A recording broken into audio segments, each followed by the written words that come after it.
Joseph அவர்களை சிபிஐக்கு 2 முறை விசாரணைக்கு அளிச்சாங்க. அவரும் போயிட்டு வந்தாரு. இதுல குற்றவாளி A2 குற்றவாளி யாருன்னா அமைச்சர் ஆதவ் அர்ஜுனா, புஷி ஆனந்த், ராஜ்மோகன், சிடிஆர் நிர்மல்குமார், அப்புறம் அந்த மாவட்ட செயலாளர், இவங்க எல்லாம் இருக்கிறாங்க இதுல. ஆனா இந்த விபத்து எப்படி நடந்துச்சுன்றது எல்லாருக்கும் தெரியும். இவங்களுடைய அஜாக்கிரதை. போலீஸ் வண்டி நிறுத்தினாங்க. போலீஸ் எங்களை எதுவுமே சொல்லல, எங்களை கட்டுப்படுத்தலன்னாங்க. போலீஸ் சொல்லிச்சு இந்த இடத்துல வண்டி நிறுத்துன்னு. போலீஸ் சொல்ற இடத்துல வண்டி நிறுத்தாம வண்டி முன்னால போனதெல்லாம் கூட்ட நெரிச்சல்ல ஏற்பட்ட ஒரு விபத்து தான். ஒரு அரசியல் கட்சி கூட்டம். இந்த விபத்து நடைபெறும் பொழுது திரு ஜோசப் விஜய் அவர்கள் தமிழ்நாட்டின் முதலமைச்சர் கிடையாது. அவர் தமிழக வெற்றி கழகத்தினுடைய தலைவராகவும் ஒரு நடிகராகவும் சென்றார். இன்று வரை நமது முதலமைச்சர் திரு ஜோசப் விஜய் அவர்கள் நடிகராகத்தான் இருக்கிறார். இன்னும் ஜனநாயக படம் ரிலீஸ் ஆக போகுது. மக்கள் தீர்ப்பை மகேசன் தீர்ப்பு, மக்கள் தீர்ப்பை தலைவணங்குகிறோம், மக்கள் தீர்ப்பை ஏற்றுக்கொள்கிறோம். மக்கள் உங்களை முதலமைச்சராக தேர்ந்தெடுத்திருக்கிறார்கள், எங்களுக்கும் நீங்க தான் முதலமைச்சர். அதுல எந்த ஆட்சேபனை கிடையாது. அவர் அப்படிதான் பேசுறாருன்னா அவர் எழுதி கொடுத்திருக்காங்க, அவர் அந்த பேட்ல வச்சிருக்காரு. அவர் பாவம் எழுதி கொடுத்தோம் தான் படிக்க முடியும். அவர் என்ன எழுதி கொடுத்திருக்காங்களோ அதை அவர் படிப்பார்.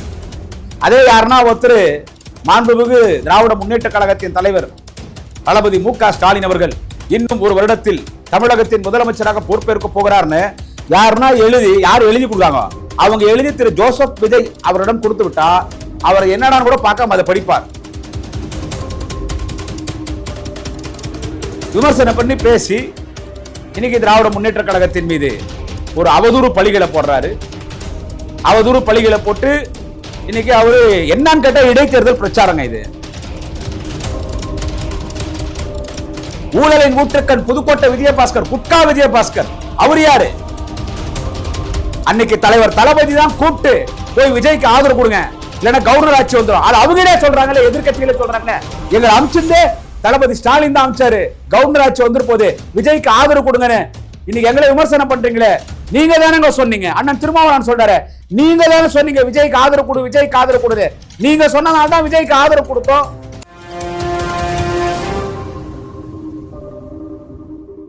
நேயர்களுக்கு திராவிட முன்னேற்ற கழகத்தின் பேச்சாளர், யூடியூபர் குடியாத்தம் குமரன் பணிவான வணக்கத்தை தெரிவித்துக் கொள்கிறேன். நண்பர்களே, இன்று நமது தமிழகத்தினுடைய முதலமைச்சர் திரு ஜோசப் விஜய் அவர்கள் கரூருக்கு சென்று அங்கே அவர் கட்சியின் சார்பில் நடைபெற்ற பொதுக்கூட்டம், அவங்க வழக்கமாக ஒரு டென்ட் போட்டு டென்ட்டுக்குள்ள பொதுக்கூட்டம் நடத்துவாங்க.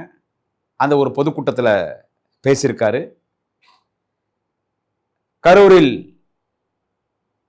வாகன பரப்புரைக்கு சென்ற பொழுது கூட்ட நெரிச்சலில் ஒரு 41 பேர் அப்பாவி மக்கள் இறந்து விட்டார்கள். அந்த குடும்பங்களுக்கு அரசு பணி நியமன உத்தரவை வழங்குவதற்கும் சென்றிருக்கிறார். நான் இப்பொழுது சென்னையில் அண்ணா அறிவாலயத்திலிருந்து கோடம்பாக்கத்தில் இருக்கிற நமது குக்கு செய்திகள் யூடியூப் சேனல் அலுவலகத்திற்கு வரும் வழியில் திரு ஜோசப் விஜய் அவர்கள் பேசிய அந்த காணொலியை பார்த்தேன். அதாவது அவர் கரூரில் பேசினாரு. அது வழக்கமாக பேசியிருக்காரு. திராவிட முன்னேற்ற கழகத்தை எந்த அளவுக்கு விமர்சிக்க முடியுமோ, எவ்வளோ கீழ்த்தரமாக விமர்சிக்க முடியுமோ அவ்வளோ விமர்சித்திருக்கிறார். அது அவருடைய பாணி.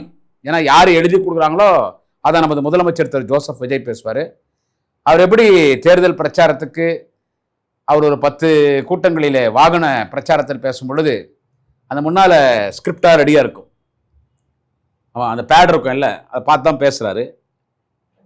ஒரு முறை பார்த்துட்டாருன்னா போகிறோம். நமது முதலமைச்சர் திரு ஜோசப் விஜய் ஒரு முறை பார்த்துட்டாருன்னா அப்படியே மனசில் மனப்பாடம் பண்ணிட்டு பேசுவார். ஏன்னா நடிகர் இல்லை, அந்த டைலாக் டெலிவரி, அந்த மெமரி பவர் அதிகம் நம்ம சார் ஜோசப் விஜய் சிஎம் சாருக்கு. அதை பார்த்துட்டு அவரெல்லாம் பேசினார். இந்த கரூர் விபத்தை பற்றி தான் திரும்பி பேசுகிறாங்க. என்னை போலீஸ் தடுத்துருக்கலாம், திரும்பி அதான் சொல்கிறார் அவர். என்னை போலீஸ் தடுத்துருக்கலாம், கூட்டம் அதிகமாக இருக்குது, நீங்கள் போவேணான்னு சொல்லி தான் நான் வந்திருக்க மாட்டேன். ஆனால் போலீஸ் கூப்பிட்டு வந்து என்னை அந்த கூட்டத்தில் விட்டு என்னை சிக்க வச்சுட்டாங்க, நான் ஏமாந்துட்டேன். யார் சொல்லி போலீஸ் இதை பண்ணாங்கன்னு அமைச்சர் திரு ஆதவ் அர்ஜுனா என்ன குற்றச்சாட்டை சொன்னாரோ அதே குற்றச்சாட்டை தான் நமது முதலமைச்சர் திரு ஜோசப் விஜய் அவர்களும் சொல்லுகிறார். அது என்ன சொல்ல வராங்கன்னா, ஆதவ் அர்ஜுனா பேசும் பொழுது அந்த ஊழல் பிரச்சாலைகள் 2 பேர் அவங்க ஏற்பாடு பண்ண கூட்டம் தான் கரூரில். நில மோசடி வழக்கு, பல்வேறு ஊழல் வழக்குகளில் இருக்கக்கூடிய கரூர் விஜயபாஸ்கர் மற்றும் புதுக்கோட்டை விஜயபாஸ்கர் இணைப்பு விழால மகாபலிபுரத்தில் பேசினார்ல அமைச்சர் திரு ஆதவ் அர்ஜுனா, திரு மு.க. ஸ்டாலின் அவருடைய மகன் உதயநிதி ஸ்டாலின் அவர்களுக்காக போலீஸை வைத்துக் கொண்டு 41 பேர் கொண்டார்கள் என்று ஆதவ் அர்ஜுனா பேசினார்கள். அதுதான் இன்னைக்கு முதலமைச்சர் திரு ஜோசப் விஜய் அதான் சொல்றாரு, போலீஸ் தான் கொன்னுடுச்சுன்றார். ஏன் இப்படி போலீஸ் பண்ணாங்க, யாரை சொல்லி நீங்க பண்ணீங்கன்னு அவரும் போலீஸ் மேலதான் பழி தூக்கி போடுறாரு. இந்த வழக்கு நீதிமன்றத்தில் இருக்குது. சிபிஐ விசாரணை கேட்டு திரு ஜோசப் விஜய் அவர்கள் தான் நீதிமன்றத்துக்கு போனாரு. ஜோசப் அவர்களை சிபிஐக்கு 2 முறை விசாரணைக்கு அழைச்சாங்க, அவரும் போயிட்டு வந்தாரு. இதுல குற்றவாளி A2 குற்றவாளி யாருன்னா அமைச்சர் ஆதவ் அர்ஜுனா, புஷி ஆனந்த், ராஜ்பவன், CTR நிர்மல்குமார், அப்புறம் அந்த மாவட்ட செயலாளர், இவங்க எல்லாம் இருக்கிறாங்க.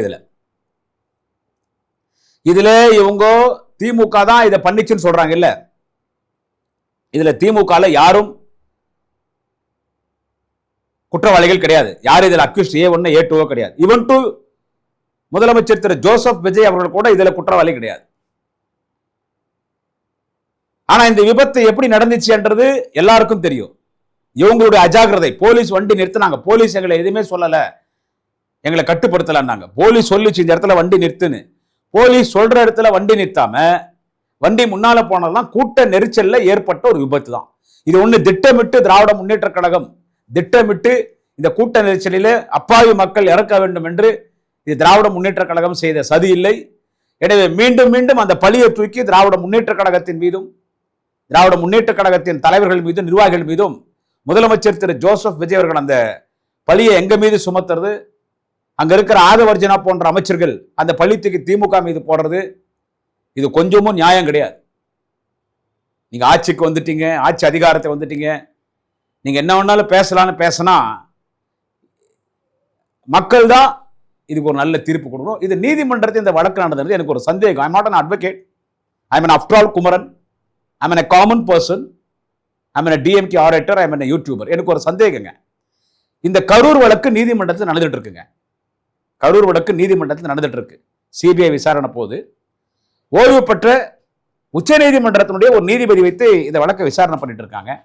அவங்க இந்த வழக்கு முழுக்க விசாரணை பண்ணணும். இது ஏன் நடந்துச்சு, இது யாராவது தூண்டுனாங்களா, இந்த கூட்ட நெரிச்சலை வேணும்னே இது யாருன்னா இந்த கூட்ட நெரிச்சலை ஏற்படுத்துறதுக்காக ஏற்படுத்தி 41 பேர் மக்கள் அப்பாவி மக்கள் இறக்க வேண்டும் என்ற சதி திட்டம் தீட்டினார்களா, அவர்கள் யார் என்று அந்த ஓய்வு பெற்ற நீதிபதி அவர் தான் முடிவு பண்ணணும். கடைசியில் ஃபைனல் ஜட்மெண்ட் சாட்சிகளெல்லாம் விசாரிச்சு ஃபைனல் ஜட்மெண்ட் கோர்ட்டு சொல்லணும், சுப்ரீம் கோர்ட் சொல்லணும், சிபிஐ சொல்லணும்.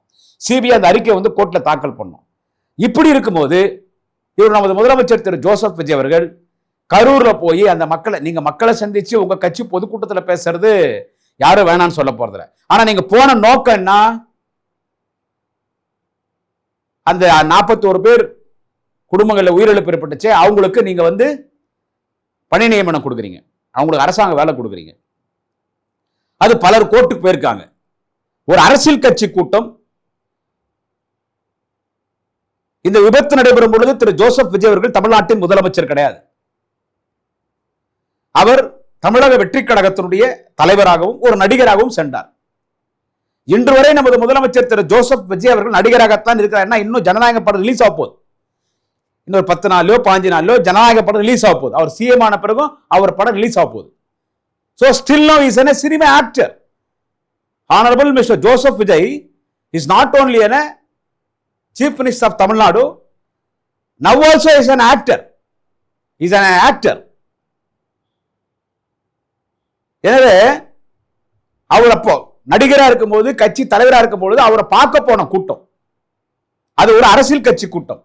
ஒரு அரசியல் கட்சி கூட்டத்தில் ஒரு நெரிச்சலில் 41 பேர் இறந்து போனார்கள். நடக்கக்கூடாத சம்பவம் நடந்து விட்டது.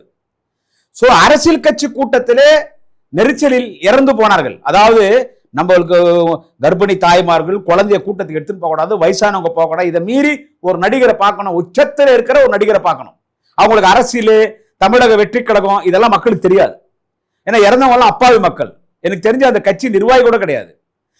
நம்ம நடிகர் விஜய் வரார், என்ன சொன்னாங்க கரூர்ல, நடிகர் விஜய் வரார், நடிகர் விஜய் வரார், நடிகர் விஜய் வரார். தமிழக வெற்றி கழகத்தினுடைய தலைவர் விஜய் வரார்னு சொல்ல, நடிகர் விஜய் வரார், நடிகர் பார்க்கறது வந்த கூட்டம், ஒரு சினிமா நடிகரை பார்க்க வந்த கூட்டம் கூட்ட நெரிசலில் இறந்து போனாங்க. அது உங்க அரசியல் கட்சி கூட்டம். மக்கள் உங்களை ஆட்சி பீடத்தில் அமர வைத்திருக்கிறார்கள் திரு ஜோசப் விஜய். ஓகே ரைட், மக்கள் தீர்ப்பை மகேசன் தீர்ப்பு, மக்கள் தீர்ப்பை தலைவணங்குகிறோம், மக்கள் தீர்ப்பை ஏற்றுக்கொள்கிறோம். மக்கள் உங்களை முதலமைச்சராக தேர்ந்தெடுத்திருக்கிறார்கள், எங்களுக்கும் நீங்க தான் முதலமைச்சர், அதுல எந்த ஆட்சேபனை கிடையாது. இப்போ நான் ஒண்ணு மட்டும் கேட்கிறேன், நமது முதலமைச்சர் திரு ஜோசப் விஜய் அவர்களே, அரசியல் கட்சி கூட்டத்தில் கலந்துக்குன்னு அதுல இறந்து போனவங்களுக்கு நீங்க ஆட்சிக்கு வந்த உடனே அவங்களுக்கு நான் அரசாங்க வேலை கொடுக்குறான்னும் போது நான் இன்னொன்னு சொல்லிடுறேன். இந்த செய்தி நான் பேசும்போது எனக்கு மன கஷ்டத்தோட தான் நான் பேசுறேன். நானும் ஒரு நடுத்தர குடும்பத்தை சேர்ந்தவன் தான். திமுகவின் ஒரு வெறி பிடித்த ஒரு தொண்டை, ஆனா நான் நடுத்தர குடும்பத்தை சேர்ந்தவன் தான். 41 பேர் குடும்பத்துல 41 பேர் இறந்து போனாங்க. அவங்களுக்கு நீங்க அரசு வேலை கொடுக்கறது அது அவங்களுக்கு சந்தோஷம், எங்களுக்கும் சந்தோஷம் தான். ஆனா நீங்க கொடுக்கிற நோக்கம் என்ன? இது அரசியலுக்கு உகந்ததா? இப்போ என் திமுக பொதுக்கூட்டம் நடக்குது, நான் ஆயிரக்கணக்கான மீட்டிங்ல பேசிக்கிறேன். என் கூட்டத்துல ஏதோ ஒரு மேடை சரிஞ்சு என் மேடையில் உட்காந்து என் கட்சிக்கார 2 பேர் இறந்துட்டாங்க. இல்ல நானே என்னையே சொல்றேன், நானே இறந்துட்டேன், நாங்க ஆட்சிக்கு வரோம், எங்க தலைவர் தளபதி தமிழகத்தின் முதலமைச்சர். திராவிட முன்னேற்ற கழக பொதுக்கூட்டத்தில் பேசிக் கொண்டிருக்கும் பொழுது திமுகவின் பேச்சாளர், கொள்கை பரப்பு துணை செயலாளர், செய்தி தொடர்பாளர், யூடியூபர் குடியாத்தம் குமரன் மேடை சரிந்து இறந்து விட்டான். அவனோடு இன்னும் 2 திமுக தொண்டர்கள் இறந்து விட்டார்கள். இப்பொழுது நாம் ஆட்சிக்கு வந்திருக்கிறோம், திராவிட முன்னேற்ற கழக திராவிட மாடல் அரசியல். எனவே திமுக பொதுக்கூட்டத்தில் இறந்து போனானே குடியாத்தம் குமரன், அவனோடு 2 திமுக கட்சிக்காரர்கள் குடும்பத்திற்கு நாங்கள் அரசு வேலை தருகிறோம். எங்கள் திமுக பொதுக்கூட்டத்தில் இறந்து போனான் குடியாத்தம் குமரன், அவன் குடும்பத்துக்கு அரசு வேலையை தருகிறோம். அரசு வேலை கொடுத்தா அன்னைக்கு ஜோசப் விஜய் எதிர்கட்சி தலைவராக இருந்தா இதை அவர் ஏத்துக்குவாரா? இது நியாயமான ஒரு வாதங்கள் தான், நீங்க யாரும் விமர்சனம் பண்ணல, நியாயமான ஏத்துக்குவாரா? இப்ப நீங்க என்ன பண்றீங்க? நான் இப்பயும் சொல்றேன், இந்த செய்தி பேசுறதுக்கு என்ன மனசு கஷ்டமாகுது. ஆனா இதுல அரசியல் இல்ல, சாட்சியை கலைக்கிறீங்கல்ல. உங்களை ஏன் கரூருக்கு போக கூடாதுன்னாங்க? நீங்க கரூருக்கு போலாம், நீங்க அரசாங்க வேலையா போலாம், உங்களை யாரும் தடுக்க போறது இல்லை. ஆனா அந்த உயிரிழந்த குடும்பங்களுக்கு அரசு பணி வழங்குவதற்கும் இது குறித்து பேசினால் நீதிமன்றத்தில் வழக்கு இருக்கிறது, அதனாலதான் உங்களை போவேனாங்க. அந்த நாம் தமிழர் கட்சி பல பேர் இதை நீதிமன்றத்தை வழக்கு தொடுத்திருக்காங்க. ஆனா இப்ப நீதிமன்றத்தில் ஒரு தீர்ப்பு கொடுத்துறாங்க, தற்காலிகமா நீங்க அரசு பணி வழங்கலாம், நீங்க கொடுங்க. நீங்க இப்ப கூட உங்களுக்கு அரசு வேலை கொடுக்கலாம், இந்த கோர்ட்ல ஜட்மெண்ட் வந்துடணும், அது பிறகு கொடுக்கலாம். ரைட், ஓகே, நீங்க கொடுத்துட்டீங்க. அது அதிகமா நான் பேச விரும்பல. ஏன்னா அவங்க என்ன கேட்கறாங்க, கரூர்ல இருக்கிறவங்க இவங்களா செட் பண்ணி கேட்க விடுறதான். சாராயம் குடிச்சு செத்து போனான் கள்ளக்குறிச்சியில, அவனுக்கு 10 லட்சம் கொடுத்தீங்க, உங்களுக்கு கூட தான் அரசாங்கம் 10 லட்சம் கொடுத்துச்சு. சாராயம் குடிச்சு இறந்து போனான்னா அவன் குடும்பத்துக்காக 10 லட்சம் இன்னைக்கு திராவிட மாடல் அரசு கொடுத்துச்சு. இந்த திரைப்பட நடிகரும் கட்சி தலைவரும் திரு ஜோசப் விஜயனுடைய கூட்டத்தை பார்ப்பதற்கு அந்த நெரிசலில் சிக்கி கொண்டு என்ன நடக்கும், நமக்கு உயிருக்கே ஆபத்து செஞ்ச நெரிசலில் போய் ஒரு 41 பேர் இறந்து போனார்கள். எந்த சாராயம் குடிச்சு செத்து போனாங்களோ அவங்களுக்கு 10 லட்சம், இதே மாதிரி 10 லட்சம் திராவிட மாடல் அரசு உங்களுக்கும் வழங்கியது. திரு ஜோசப் விஜய் அவர்கள் சொந்த பணத்துல, அவர் நடிச்சு சம்பாதிச்ச பணத்துல 20 லட்சம் கொடுத்திருக்காரு. 20 லட்சம் கொடுத்திருக்காரு. நாங்க அப்ப கரூருக்கு போங்க, திரு ஜோசப் விஜய் அவர்களே அப்ப கரூருக்கு போங்க. ஆனா இன்னைக்கு ஒரு ஆணவத்தோடு அவர் என்னென்னவோ பேசுறாரு. அதே தீய சக்தி என்றது, அமைச்சர்களை பத்தி பேசுறது, அவர் என்ன பேசாரு உங்களுக்கு தெரியும், அதை நான் ரிப்பீட் பண்ண விரும்பல. அவர் அப்படிதான் பேசுறாருன்னா அவர் எழுதி கொடுத்துருக்காங்க, அவர் அந்த பேட்ல வச்சிருக்காரு. அவர் பாவம் எழுதி கொடுத்தோம் படிக்க முடியும், அவர் என்ன எழுதி கொடுத்துருக்காங்களோ அதை அவர் படிப்பார். அதே யாருன்னா ஒருத்தர் மாண்புமிகு திராவிட முன்னேற்ற கழகத்தின் தலைவர் தளபதி மு.க. ஸ்டாலின் அவர்கள் இன்னும் ஒரு வருடத்தில் தமிழகத்தின் முதலமைச்சராக பொறுப்பேற்க போகிறார்னு யார் எழுதி கொடுக்காங்க, அவங்க எழுதி திரு ஜோசப் விஜய் அவரிடம் கொடுத்து விட்டா அவர் என்னடான்னு கூட பார்க்காம அதை படிப்பார். மாண்புமிகு தளபதி மு.க. ஸ்டாலின் அவர்கள் இன்னும் ஒரு வருடத்தில் தமிழகத்தின் முதலமைச்சராக பொறுப்பேற்பார் என்று உங்கள் ஜோசப் விஜய் சொல்லுகிறேன், கான்பிடண்டா இருங்கன்னு எழுதி கொடுத்தா அத்தியம் பற்றிடுவார். நம்ம முதலமைச்சர் அத்தியம் பற்றிடுவார். அவரு விமர்சனம் பண்றாரு, விமர்சனம் பண்ணி பேசி இன்னைக்கு திராவிட முன்னேற்ற கழகத்தின் மீது ஒரு அவதூறு பழிகளை போடுறாரு.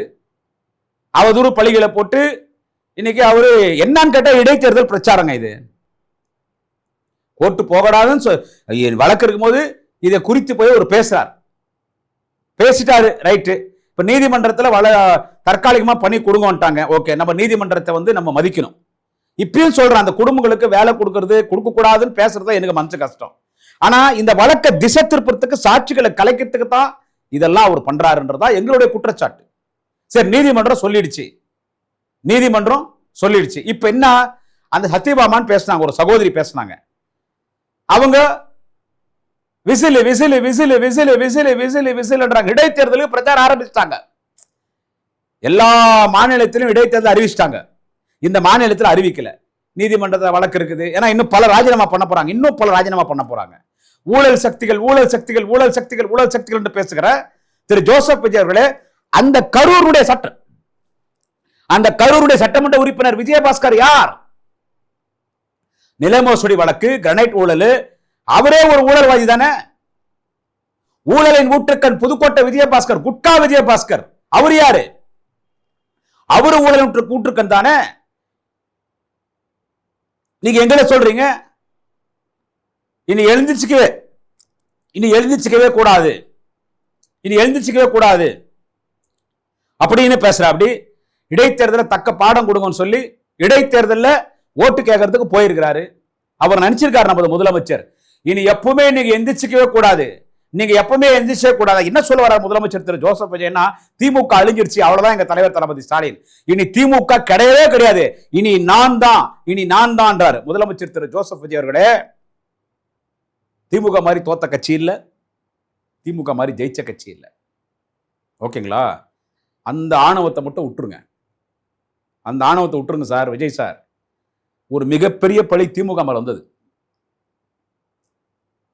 காங்கிரஸ் பேரியக்கத்தின் தலைவர் பிரதமர் ராஜீவ் காந்தி அவர்கள் ஸ்ரீபெரும்புத்தூரில் தானு என்கின்ற மனித வெடிகுண்டால் கொல்லப்பட்டார். உடம்பு செதறி போச்சு.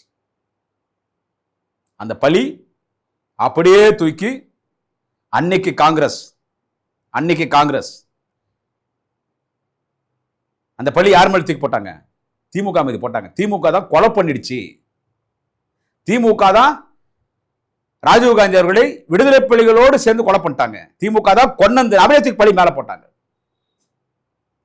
அதோட திமுக அழுகிச்சுட்டாங்க. அவ்வளவுதான். உலக அளவுல ஒரு மிகப்பெரிய தலைவர் ராஜீவ் காந்தி திமுக கொன்று விட்டதுன்னு அதை விட ஒரு பெரிய பழி திமுக வரப்போறது இல்லை. அவ்வளவுதான், திமுக முடிஞ்சு போச்சுட்டாங்க, திமுக அழிஞ்சிருச்சுட்டாங்க. அடுத்த 5 வருஷ தேர்தலில் திமுக எந்திரிச்சு மக்கள் உணர்ந்து கொண்டு திராவிட முன்னேற்ற கழகத்திற்கு வாக்களித்தார்கள். தலைவர் கலைஞர் தமிழ்நாட்டின் முதலமைச்சராக பொறுப்பேற்றார். எம்ஜிஆர் முதலமைச்சராக இருக்கும் பொழுது 13 வருஷம் ஆட்சி இல்லை. எம்ஜிஆருடைய ஆட்சியில இடைத்தேர்தலில் ஜெயிச்சிருக்கோம் நாங்க. அடுத்து இப்போ அம்மையார் ஜெயலலிதா 2 முறை முதலமைச்சர், இறந்து விட்டார். எடப்பாடி பழனிசாமி அவர்கள் 10 ஆண்டுகள் அதிமுக ஆட்சி, மீண்டும் திமுக வந்துச்சு. இப்போ நீங்க வந்திருக்கீங்க. நீங்க திரு ஜோசப் விஜய் அவர்களே கரூர்ல அவ்வளவு பேசுறீங்களே, என்ன சொல்றது? ஆனா அந்த எழுதி கொடுக்குறவங்க எல்லாம் உங்கள்கிட்ட வேலை விட்டு நின்ட்டாங்கன்னா, எழுதி கொடுக்க நிறுத்திட்டா இவர் பேச மாட்டார், திரு ஜோசப் விஜய் பேச மாட்டார்.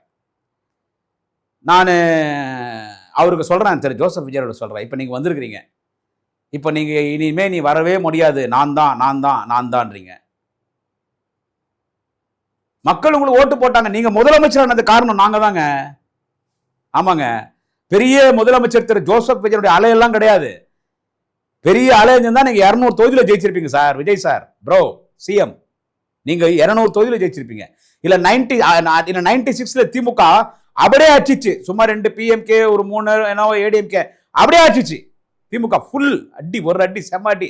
அந்த மாதிரி விஜய் சார் வந்திருக்கணும், ஜோசப் விஜய் சார், நீங்க அப்படி வந்திருக்கணும். நீங்க 107 தானே ஜெயிக்கிறீங்க. So still no your government is a minority government. Mr. Joseph Vijay sir, your government is not a majority government. Your government is running in under shelter of our leader Thalapathy Stalin, DMK. You formed the government means for that main reason is DMK, our leader Thalapathy Stalin. According to me, even Joseph Vijay government is also in a DMK government. Yes, our alliance party has supported you.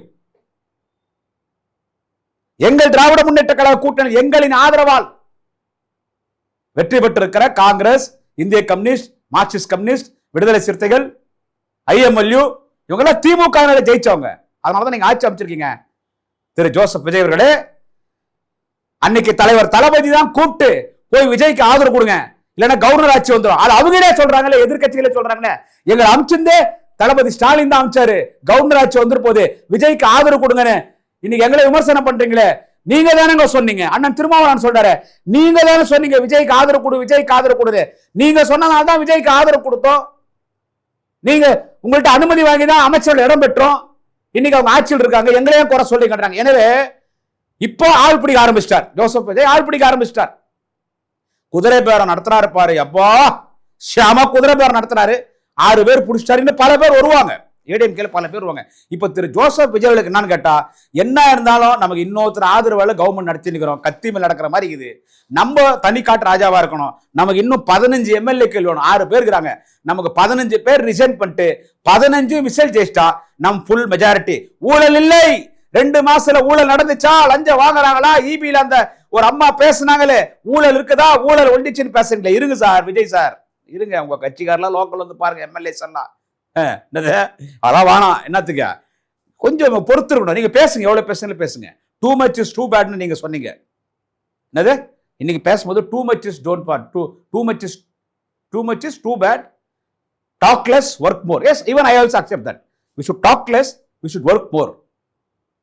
இன்னும் கொஞ்சம் இந்த இடைத்தேர்தலில் உள்ளாட்சி தேர்தலாம் முடிட்டோம் Vijay sir, இந்த இடைத்தேர்தலாம் முடிட்டோம். சரி, உங்களுக்கே majority வந்துச்சுன்னு வச்சுக்கிங்க, அதன் பிறகு சொல்லுங்க sir Vijay sir, honourable CM Vijay sir, ஊழல் இல்ல, யாரும் பணம் வாங்கல, லஞ்சம் இல்ல, டிரான்ஸ்ஃபருக்கு பணம் வாங்கல, நாங்க ஒழுங்கா டெண்டர் நடத்துறோம், யார்கிட்டையும் பணம் வாங்கல, ஒரு தூய்மையான ஆட்சி, நாங்க தூய சக்தி, தூய்மையான ஆட்சின்னு அப்போ நீங்க சொல்லுங்க. என்ன சொல்றது பார்க்கலாம். கொடுங்க, தாய்மாமன் திட்டம் கொடுக்குறேன்றீங்க, 2500 3500 படித்த பட்டதாரிகளுக்கு உதவி, 6 சிலிண்டரு, பஸ்ஸு, இதுக்கெல்லாம் உங்களுக்கு 4 லட்சம் கோடி வேணுமா? இதெல்லாம் கொடுக்கறதுக்கு கொடுத்தா சந்தோஷம். நீங்க எங்களை விமர்சனம் பண்றதுக்குன்னே இருக்கிறீங்க, உங்களுடைய வன்மம் தெரியுது. இதை எதிர்கொள்வதற்கு திராவிட முன்னேற்ற கழகம் தயார். ஒன்று மட்டும் பேசி முடித்துள்கிறேன். திரு ஜோசப் விஜய் அவர்களே, திமுக அழிச்சுட்டு என்ன முடிஞ்சு போச்சுன்னு சொன்னீங்கல்ல, போங்க சார். திமுக யாரெல்லாம் அழிஞ்சு போச்சுன்னு சொன்னாங்களோ அவங்க எல்லாம் அழிஞ்சு போயிட்டாங்க. உடம்பெல்லாம் மூளை, மூளையெல்லாம் சிந்தனை, சிந்தனை எல்லாம் வஞ்சனை என்று சொல்லப்பட்ட ராஜாஜி, பக்தவச்சலம், இந்தியாவின் இரும்பு பெண்மணி அன்னை இந்திரா காந்தி, பெருந்தலைவர் காமராஜர், அவர் கடவுள், அரசியல் ரோல் மாடல் காமராஜர், பெரியாரும் எங்கள் எதிர்த்தார், பெருந்தலைவர் காமராஜர், புரட்சித் தலைவர் எம்ஜிஆர், அம்மையார் செல்வி ஜெயலலிதா கடுமையாக எதிர்த்தார், புரட்சி கலைஞர் விஜயகாந்த், இப்படி பலர் சொல்வேன். எல்லாருக்கும் மணிமண்டம் கட்டி அரசு மரியாதை கொடுத்தது திமுக. திமுக என்னைக்கும் அழியாது. அன்னைக்கு எமர்ஜென்சியில் போய் அன்னை இந்திரா காந்தி கிட்ட சொன்னாங்க, நம்ம சிஎம் ஜோசப் விஜய் சார் சொல்றேன், திராவிட முன்னேற்ற என்கின்ற கப்பல் முழுங்கி விட்டதம்மான்னாங்க. இந்திரா காந்தி சிரிச்சுன்னு சொன்னாங்க, she is an iron lady of Indian politics, the first lady prime minister சொன்னாங்க.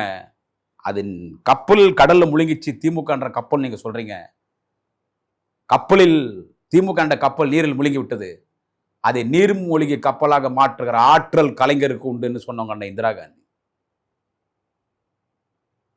He will divert the drowned ship as a submarine சொன்னார்.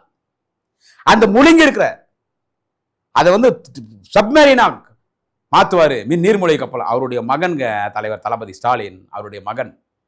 நீங்க அப்பா எங்கன்னு சொல்றது, அந்த மந்திரி அங்க படுத்துனுக்கிறாங்கன்றது, இந்த மந்திரி இங்க படுத்துனுக்கிறான்றது, என்ன அவங்க ஓடிட்டாங்கன்றது. அந்த கரூர் சம்பவம் நடந்த உடனே உங்க ஆட்கள் கூட தான் உங்களை அனாதையை விட்டு ஓடிட்டாங்க. சிஎம் சார் உங்களை அனாதையை விட்டு ஓட்டாங்க. நீங்க வீடியோ போட்டீங்க, என்ன வேணா பழி வாங்க, எங்க ஆளுங்களை பழி வாங்காதீங்கன்னு சொல்லிட்டு. அன்னைக்கு நீங்க கரூருக்கு வரலையே சார், எல்லாரையும் கூப்பிட்டு நீங்க உங்க ஊருக்கு வர வச்சிங்க ஸ்டார் ஹோட்டலுக்கு, அன்னைக்கு வரலையே சார். இன்னைக்கு ஆட்சி அதிகாரத்தோடு வரீங்க சார், சாட்சியை கலைக்கிறதுக்கு. இந்த சாட்சியை கலைச்ச இந்த பழியை தூக்கி எங்க மேல போடுறீங்க சார். திமுக கார் கடவுள் நம்ப மாட்டாங்கன்னு, நான் கடவுளை நம்புறேன் சார். கடவுள்னு ஒருத்தர் இருக்கிறான், நல்ல தீர்ப்பு கடவுள் கொடுப்பார், நல்ல தீர்ப்பு. இனி என்ன விட்டா திமுக ஆட்சிக்கு இனி நான் தான் நிரந்தரம்னு ஆணவத்தோடு பேசுகிற முதலமைச்சர் திரு ஜோசப் விஜய் அவர்களே, காலம் பதில் சொல்லும். வணக்கம். நாளை இன்னொரு பதிவிலே சந்திக்கிறேன். குடியாத்தம் குமரன்.